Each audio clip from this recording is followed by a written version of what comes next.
Hey,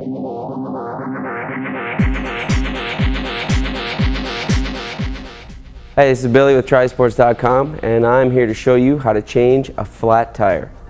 So, you flatted, you're on the road. A couple things you are going to need. A saddlebag to carry all of your necessities. Open that up, dig out the essentials, tire lever, microflate, your spare tube, which you have packed and made sure it was an actual good tube, CO2s, and last but not least, your patch kit just in case your tube fails again. So what you do, first of all, you're gonna have to shift down into your smallest cog. Makes it easier to get the wheel off. So shift down. There you go. Under your skewer, loosen it up. And, well, this should be not loose, but it is loose. So then you just simply pop that out, pull the rim off, and set your bike down, drive side up, so you don't get grit in your chain and in your drivetrain. Okay, another thing you want to do is, I like to take my tire all the way off so I can inspect it for any thorns or whatever may have caused the puncture.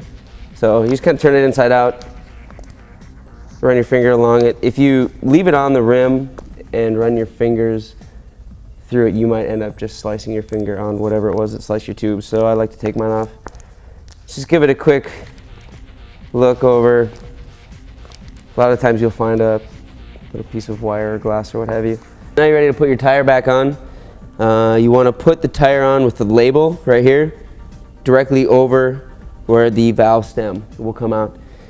The reason for that is when you flat, if you do need to repair your tube, if you only have one tube with you, you can use that valve as a marker for where it's punctured on the actual tube. So you can see a little something sticking through here or sticking through here. You can gauge it when you have the tube off of the rim. So you go, you've got the one side seated. You take your new tube,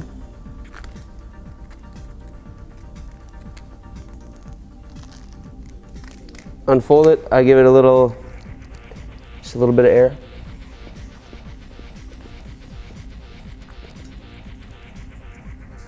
Just to hold its shape a little bit. All right, you've got your tube ready to go. Just a little bit of air in it. Make sure you screw the valve back in so air doesn't escape. Put the valve stem through and begin the preliminary seating of the tube. Basically just setting it in the tire.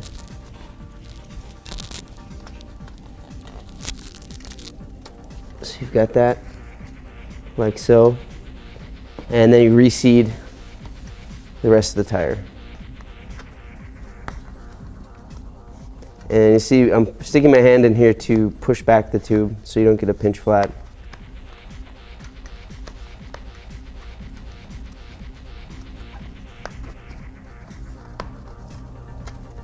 Now as you start to get more of the tube in, I let the rest of the air out just to give you a little more space. And also, once you hit this point, it gets to be a little more tough. You can see the tube can get pinched in there. So you want to back the tire out a little bit.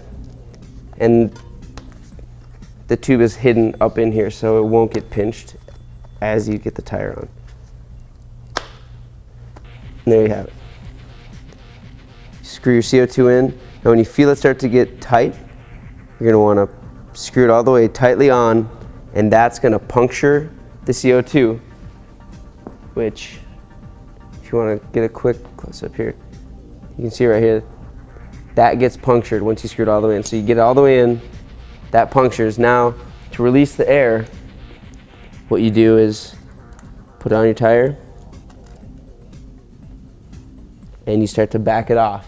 And once you start to back it off, you're going to feel it begin to air up the tire. See, there it goes. And you just take it nice and slow. Make sure that the tire is seated. And then you can screw it back on. That'll stop the airflow. and pop it off.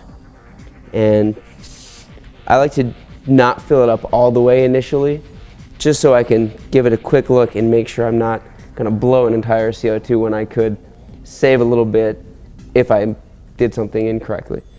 So it looks like everything is fine, and then you could go back to adding the rest of the CO2 if you needed to. Okay, so you've got everything put back together, tires aired up. Now you just need to mount the rim back on your bike, get everything tucked away, and hit the road. So, here you go. Pick up your bike.